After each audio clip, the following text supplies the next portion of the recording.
Hello, I'm Barbara Georgiacli, and this is Mandy Christopher from the Department of Primary Industries. My background is as a cropping researcher, and I own a small farm in southeast Queensland. I grew up on a cropping and sheep property in South Australia. I've worked as a researcher in broadacre cropping for over 30 years. We are both part of DPI's Carbon Outreach team, which is tasked with bringing independent advice to Queensland producers about emissions reporting and reducing greenhouse gas emissions. So Barb, are broadacre farmers missing out on being paid for reducing their emissions? Agricultural businesses are often in the unique situation where they can sequester carbon to reduce their own emissions. This is called insetting. Or they can get paid to offset another business's emissions through carbon credits. Carbon credits are called ACCUs, or Australian Carbon Credit Units. They are earned through undertaking a carbon project.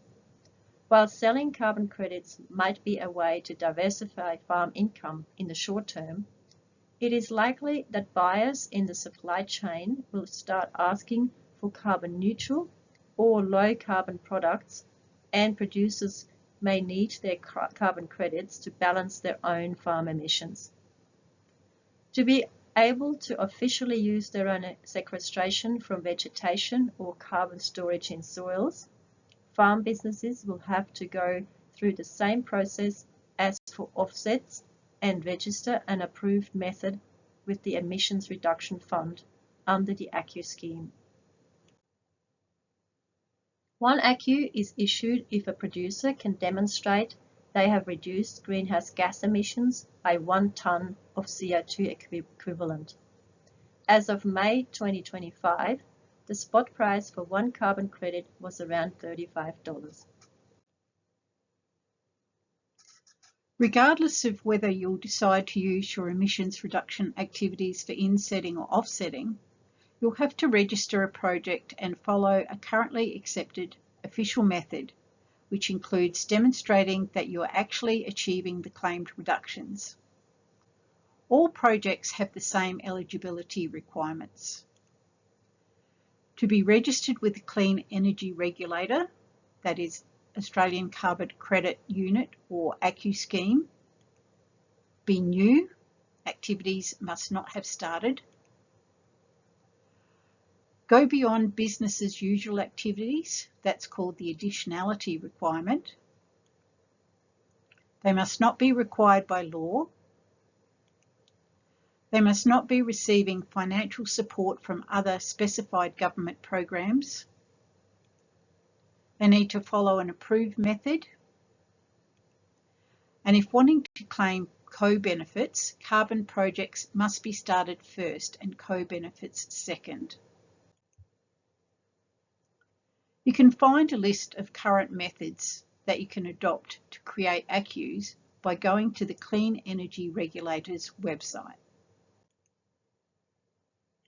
There are only a few methods that are relevant to cropping enterprises, but please be sure to check the website as methods get reviewed and change regularly.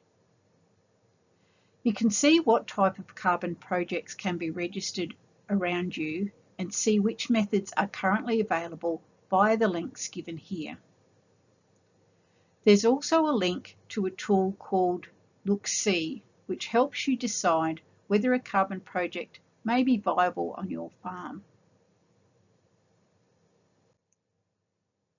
Let's have a look at some of the activities that are eligible under the soil carbon method.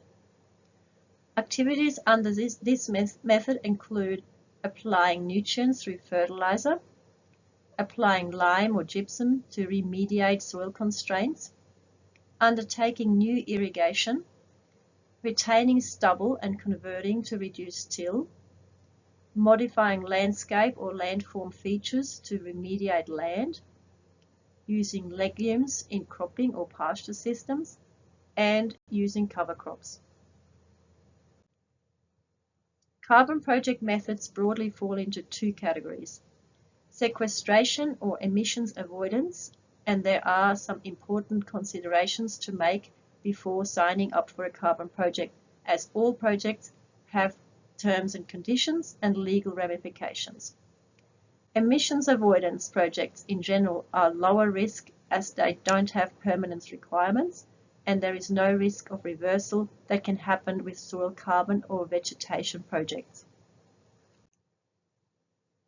The main reversal risk for vegetation projects is fire, while the risk with soil carbon projects is that there are many factors that influence soil carbon that are out of your control. How much soil carbon you can build is heavily influenced by the soil type you have, but climate has a large effect, as rainfall and temperature affect the microbial communities that build or destroy carbon.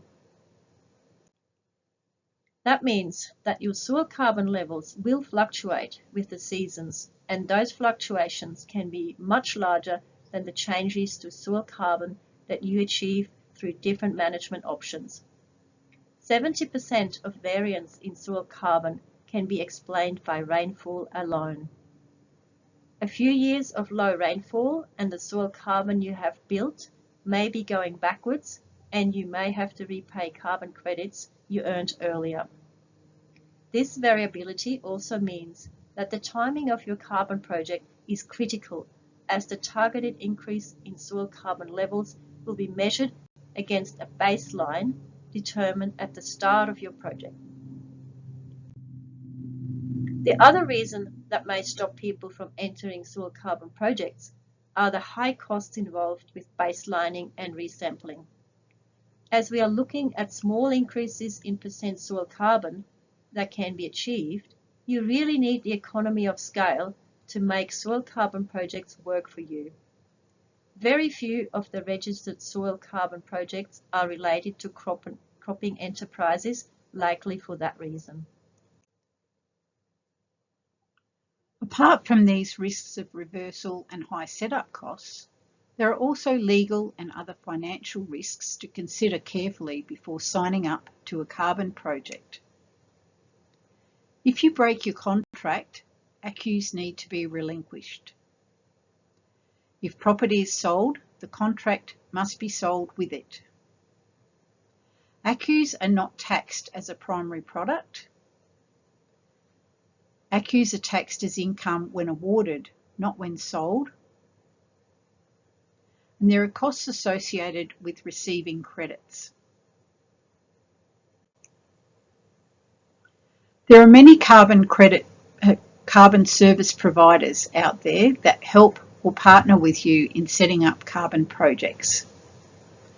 These listings don't represent endorsements by DPI. Be aware of different models of risk sharing and seek independent advice about legal and tax implications before signing any contracts.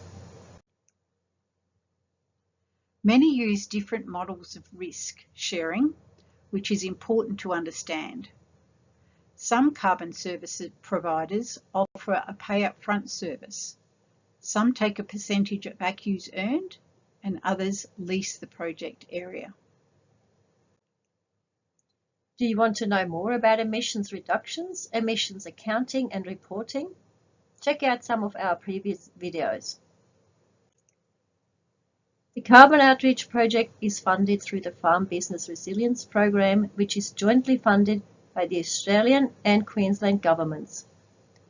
We would also like to acknowledge the University of Melbourne that produced many of the education materials we drew on for this presentation.